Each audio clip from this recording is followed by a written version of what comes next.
Hey, how's it going everyone? Justin again, as always, thanks for watching my channel.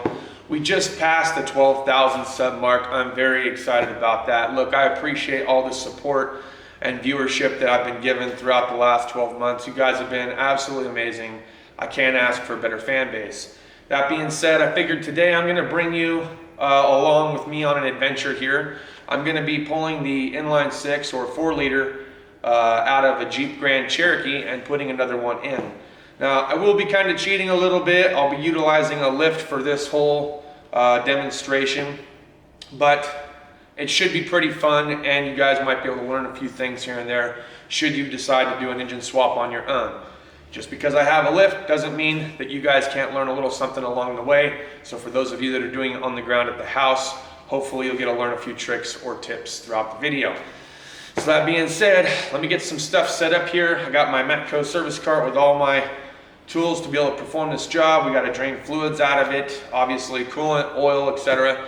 We won't have to be taking any of the refrigerant out of it. All we'll have to do is remove the battery out of the way and then move the air compressor to the side. So let me get all set up and get this thing racked and we'll begin.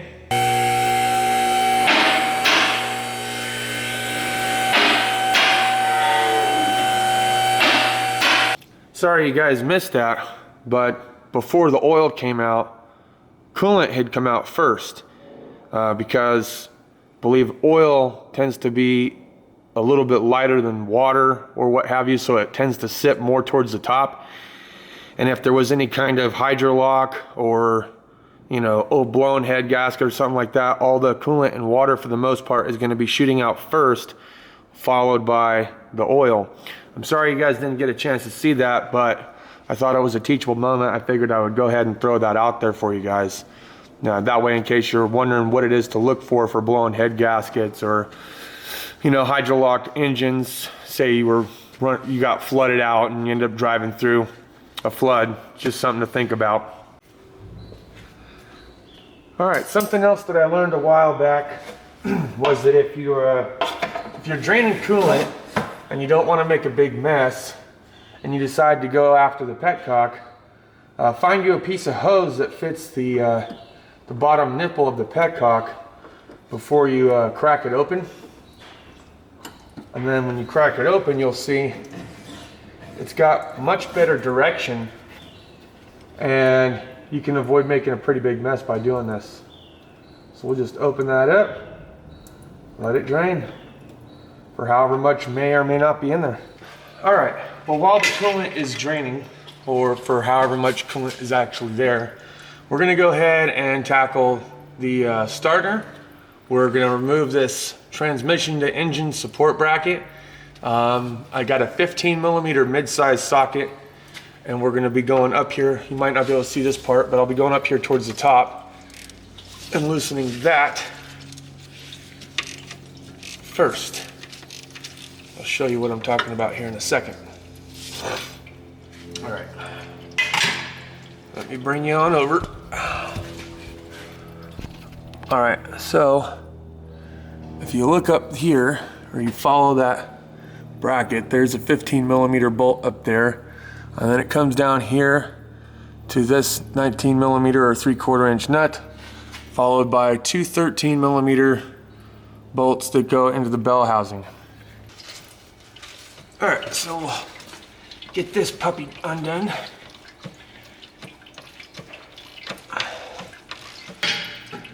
Go behind that. All right, now I've got my 13mm flex head. We'll just come across the bottom here real quick.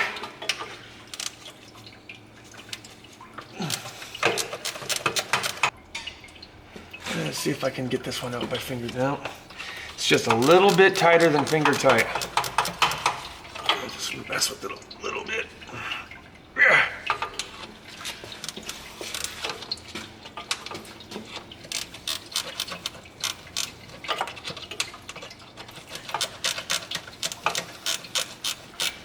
Don't you hate that when it's just a little bit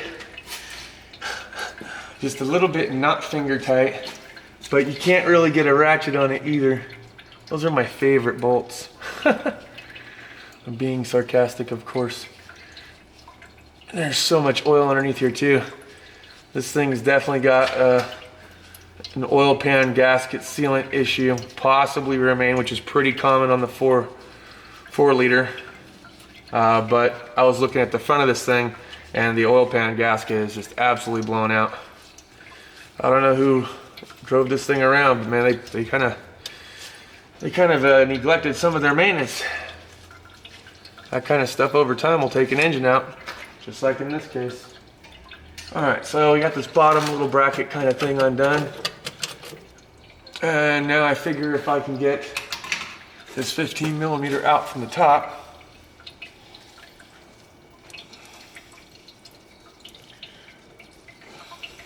like so. And then just kind of shimmy, shimmy, shake, like so. Sweet. Now I can set all that off to the side. Get me a little rag here. Kind of wipe off my gloves just for a second. All right, so now we got an electrical connector up here on the starter, and we'll disconnect this electrical connector on the starter. Come on, baby. There we go. And now I'll need a 13 millimeter to take off that nut, so let me get the 1/4 inch Machito. We'll go up there and we'll get that starter undone. Okay, so with the 13 millimeter undone there where the positive cable goes, and you guys didn't see this, but I've already removed the battery from the vehicle, so if you haven't done so, or you don't plan on removing the battery just yet, at least remember to disconnect the negative or the ground cable from the battery so you don't have a hot starter or hot wires down here. Take a quick little, okay, so we're looking at 15s for the starter bolts.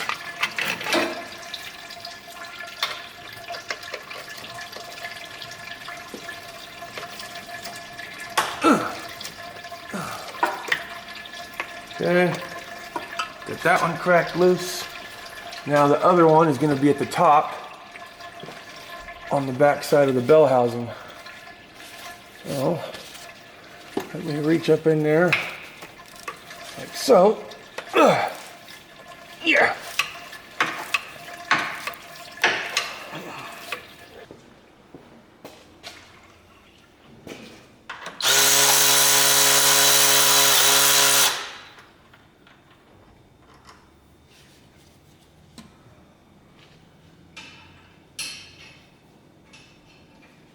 Whatever.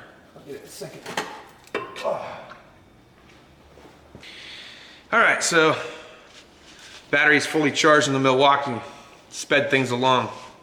Super fast charge time with those things. I think I had that thing plugged in for maybe 30 minutes. Still kind of trickling out a little bit of coolant. We got the starter out now. We were able to take the bracket loose. We drained the oil. Obviously coolant's being drained. Now we're gonna go after the exhaust. It's set up a little bit differently than the 4 liter that I had. So there's actually 2 pipes that come out of this particular exhaust manifold, which I don't think will be a problem. But we're gonna have to check the replacement engine to make sure it's set up the same exact way. Otherwise, we're gonna have some downpipe issues. And we might need to switch the exhaust manifold over from one engine to the other. All right, so let's rock and roll. All right, so what we got here, you guys can see this, is we got 1, 2, 3, 4, 15 millimeters. And you know, it looks like it might just be surface rust, but it's always a good idea if you can hit the hardware with some kind of penetrant, whether it's PD Blaster or WD-40. So that way you're not fighting and struggling to get them loose.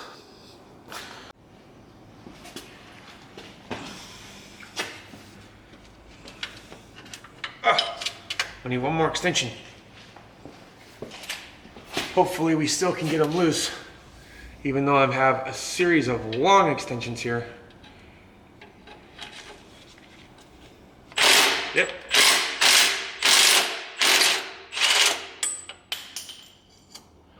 Well, there's one. We'll just set that up here and off to the side. And we'll go after the next one. Hopefully this one just spins right out. Maybe I might have to pull down that pipe. Let's go to the next one.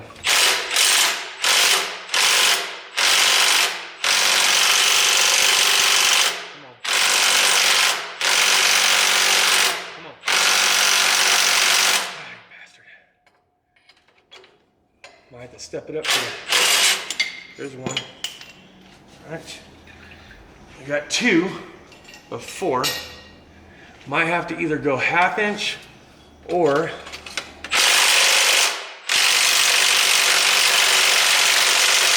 yeah, I'm gonna have to lose an extension maybe if I can get there with it.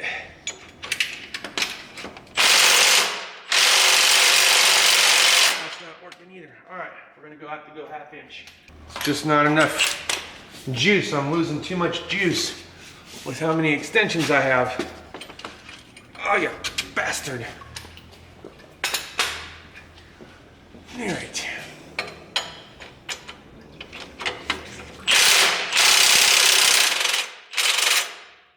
Yep. That one's just free spinning too. Damn it. All right, I'm gonna probably have to go through the fender, pinch it off with something, maybe hit it some more with some penetrant. Well, that just got interesting. That's gonna be fun too. I can't really go through the fender well. I might have to take the intake manifold off to get to that. So we might have to save the exhaust for last, to be honest, because at this point, they're the little tiny deals. Let me show you. They got these things right here that are meant to catch the pipe so you can loosen them up. I don't know that I can get any socket on that, as there's really no nice hex to it. So either we're gonna have to go 12 point to hold it or cut them. So for right now, we'll leave that. We'll move on to torque converter bolts and get this shield out of our way. Hopefully the coolant's done draining by then, and then we'll go up top. All right, so for our torque converter bolts, you can see right here, you're gonna have, they're gonna be 14 millimeter or 9/16. I'll show you that you can use either one. It's not a big deal. After you remove a tiny little shield that's covering it. And then from over here, that shield's gonna be on the back side of the engine. So let me just take this one out by the finger and I'll show you what I'm talking about. All right. So here's the torque converter bolt. If you look closely, you can see that it's got the little dash marks, which indicates that it's an SAE or an imperial bolt, which would mean that it'd be 9/16. You can see 9/16 does fit. However, depending on the manufacturer, I have found that some 14 millimeters also fit. In fact, this actually feels a little bit more snug. And if I was to use the box end, same thing, pretty snug. So 9/16, we'll do it one more time, you'll see.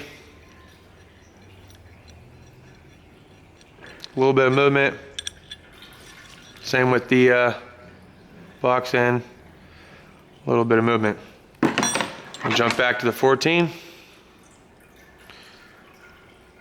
Pretty tight. Box end. Granted, it's ratcheting, but there's like no movement in that. So it just depends on who makes what, because I have also had other 14 millimeters. Say, for instance, here's another Matco one. I don't know if this will fit or not. And see, look, I can just barely get that to go in. I got to really force it though. I mean, that's in. You know what I mean? So it depends on who makes what, man, because I've had some that SAEs that don't fit around the fasteners that they should, and I've had some metric wrenches that don't fit around the fasteners they should. So that's why it's kind of nice to have a little bit of both, metric and SAE. Now this engine was hydrolocked when it came in, so I don't know how easy or difficult it's going to be to turn the crank. But what I'm using, because I'm limited on my space as well, is I've got this, I don't know, a little over 2 foot long snap-on ratchet with a 19mm socket. If you're not sure what size, look, you can reach up and you can typically tell by feel, just kind of feel the top of the bolt. It'll give you a rough idea. Then you can just take the socket itself, put it up there, verify that that's the correct size, and then go from there. In this case, I've already done so. So now I'm going to go ahead and rotate the engine so I can get to the next torque converter bolt.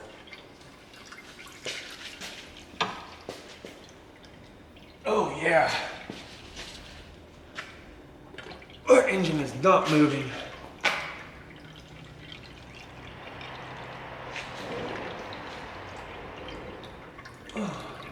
Huh.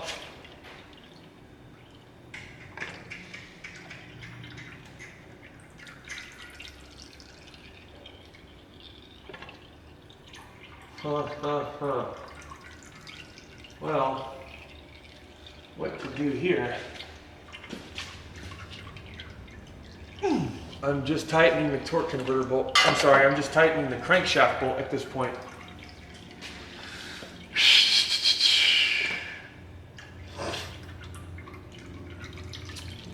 What to do from here?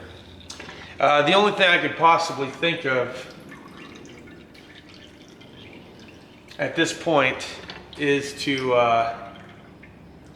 lower the engine down, get the drive belt off, pull some plugs, use a mighty vac, see if there's still any coolant in the cylinders at all. If not, spray some kind of penetrant oil in there and then try to turn the crank again. If that's still not working, I may have to try to loosen, if not try to separate the engine from the transmission first to try to give me some more slack. All right, so first things first, I got to get the air cleaner out of the way, or air filter housing. There's a 10mm bolt that secures part of it down, and then there's like a compression style clamp that goes around the throttle body itself. So once you get the 10mm bolt out, just wiggle and pull, and you should be able to slide that part right off. And then of course disconnect the PCV hose from the valve cover. Once it's out of the way, if you wanted to get the rest of the housing out, there's two 13mm bolts. There is a nut that you have to hold on to from inside the fender, and then again, wiggle, pull. You should be able to get the lower portion of the air filter housing assembly out of the way. Just makes life easier. Then I'm getting ready to pull the radiator, so I'm using these Cornwell hose compression style pliers to free up the upper hose to get it out of my way, and we'll pitch that off to the side. In preparing myself to get the radiator out, so I forgot to actually film this part of it, but you want to use a pneumatic fan clutch with an air hammer to zap the nut loose. Then I'm taking out two 10mm bolts that hold the radiator to the core support as well as the condenser to the radiator. So once I get those 4 bolts out, we should be able to separate the condenser from the radiator and then hopefully pull the radiator. Alright, so getting ready to pull the radiator, thought I was going to be easy peasy, pull the whole thing out in one unit. That's not what actually ended up happening. I kind of got hung up. Wasn't real sure what I was getting hung up on, so I had to separate this thing into pieces. So as I'm lifting it up, I'm just kind of getting a better idea of what's hanging me up. And so I will have to be removing the electronic fan, the mechanical fan, as well as the electronic fan and plastic shroud that goes around the radiator. Once that's out of the way, it helps to take the core support crossing member apart, just kind of lift it up and give you a little bit more wiggle room. But as I came to find out, and I'll show you here in a second, but once I removed the fan shroud with the electronic cooling fan out of the way, there's going to be 2 transmission cooler lines that are attached to the radiator, and they were getting caught up on the gearbox. So I had to disconnect those. I believe I'm using a 3/4 inch wrench here on this, as well as the lower one. So going to be the same thing for the lower one as well.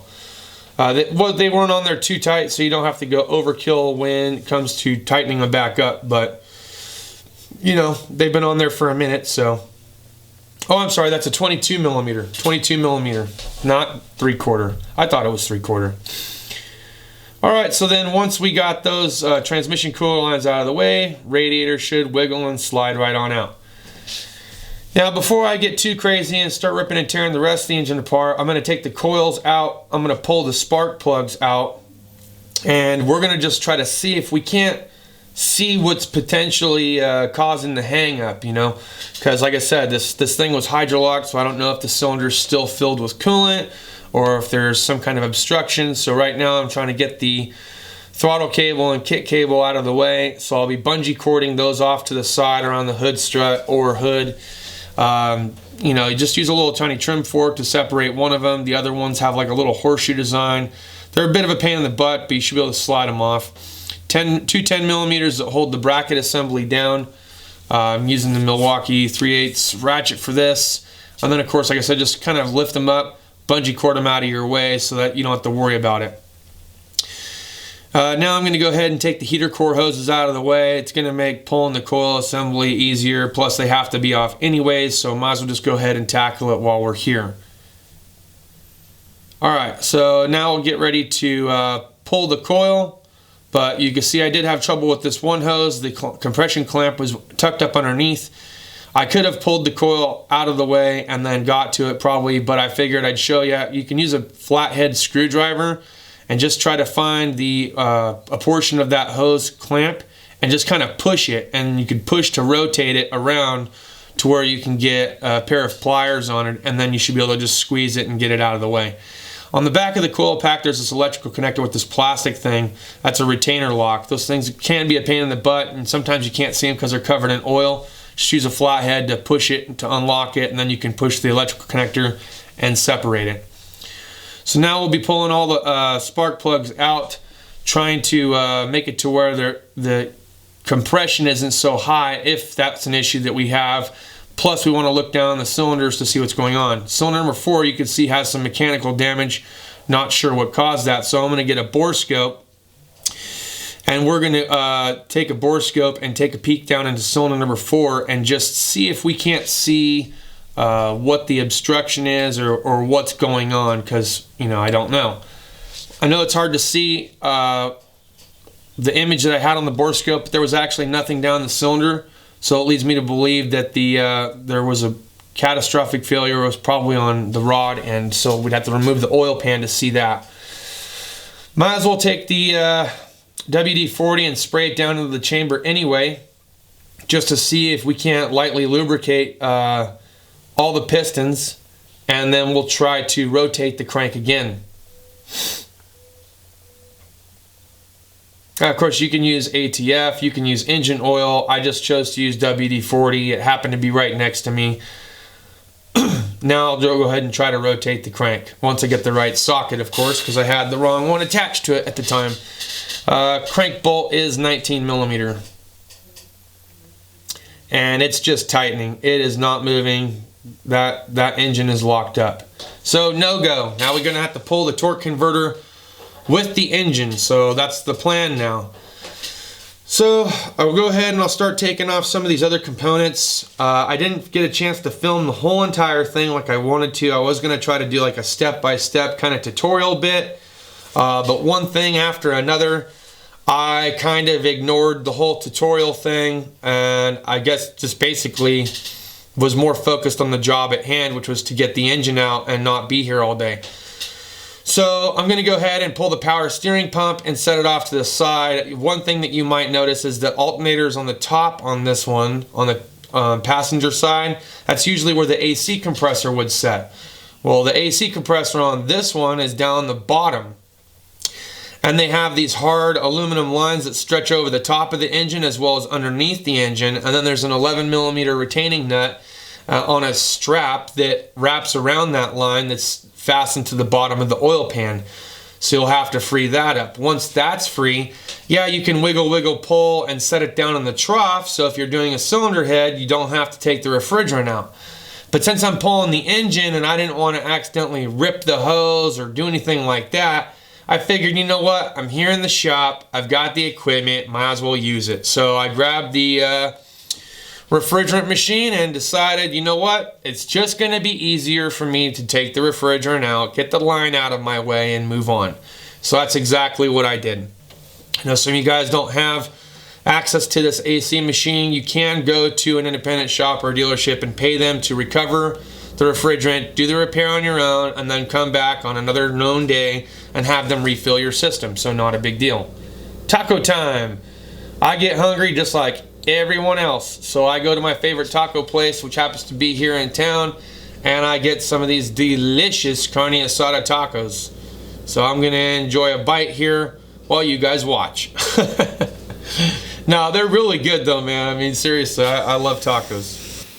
All right, so I just went ahead and got the ball rolling. I don't want to be here all day, but at any rate, that's another reason why I'm not very good at these how-to videos, man. I try, but to try to get across how many different things that you have to do and cover it all in one video and not make that video 2, 3, 4, 6 hours long, for me is impossible. I'm just not that good at it. I mean, I know what I'm doing, I know how to get it done, and I like to share little tiny tricks and tips along the way, but it slows things down when you film to a ridiculous extent. So at any rate, catching you guys up to speed here, if you stuck through to this part, the engine is hydrolocked. I did pull all the spark plugs, looked down inside cylinder number 4 because that's where there was some catastrophic failure. Did spray WD-40 down the holes, tried to turn the crank again, no go. So what was the next plan? Next plan was to strip everything down and off and pull the engine out with the torque converter attached to the flex plate. It's not a big deal. I got another transmission torque converter in the back. I don't think it's going to be an issue. So I've got all the bell housing bolts off and everything else, and before I was getting ready to pull it, now this is like, they only made this particular style of 4-liter on 2 years. I believe it was 98 and 99 from what my boss told me, where the freaking AC compressor is located on the bottom, not on the top, and the AC lines come across the top. So if you were to do a cylinder head, yeah, you could pull it forward and let it drop and hang like you guys saw earlier in the clip, but to get it completely out of the way so you could pull the engine, refrigerant had to come out. At least that's what it looked like to me. So that's where we're at right now. I'm getting ready to pull the engine. Before I do, I wanted to share with you guys one little thing here. Oh, and I dropped my camera, which freaking sucks. At any rate, so believe it or not, this little foil shield that you might see on the inline 6, that's actually pretty important. It's to help redirect heat away from the fuel injectors. So I guess pretty important to keep that. Most of these are tore up. I don't know if you can get one. I'm pretty sure you should be able to order one online. But yeah, most of them look like this, where they're all tore up over time. But at any rate, it's still important, so don't throw it away.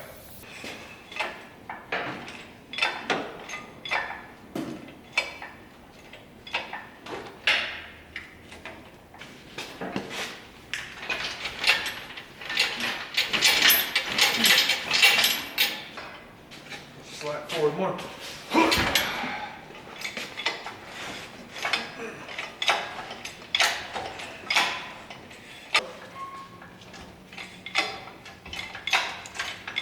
Gonna watch the back still.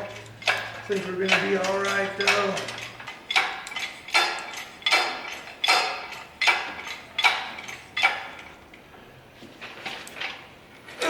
Hit the hood.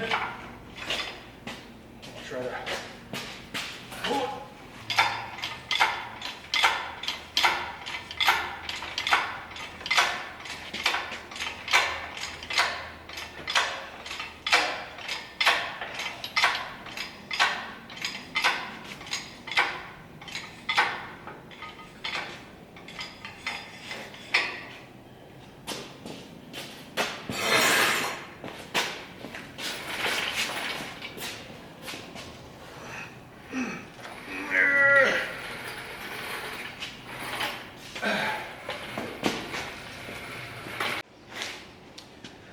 right, so the engine is out. What started off as a tutorial clearly ended up just being a mixture of several different clips that I was able to narrate. We had a handful of things that kind of were going against me right now, which is why this video didn't come out as good as I wanted it to. We had a seized engine, I was not expecting a seized engine, so that was one thing. So that kind of made it a little bit more challenging, trying to turn it into basically a how-to tutorial on how to remove the 4-liter. So that led it down a different direction. I was more focused then on trying to get the seized engine out of the vehicle and trying to see if I couldn't free it up by other means, like removing the plug, sticking a borescope down there, seeing if I couldn't see what was locking it up or binding it, which we couldn't, spraying some WD-40 in there, trying to rotate the engine over, which didn't help, and then down to the last final straw, which was just to get it out. I did have some issues with some exhaust hardware as well, which I did end up using a cutoff wheel to do. I also ran into issues with my camera. I accidentally dropped it and the battery was dying, so I had to spend extra time charging it. Since this was kind of a time-sensitive, kind of crunch video, I just kind of sped things along and took various clips along the way. So a little bit of background behind the vehicle and what's going on with it and what the whole ordeal was. So we had a customer that came in and you know, he needed another car. He only had this vehicle as his transportation.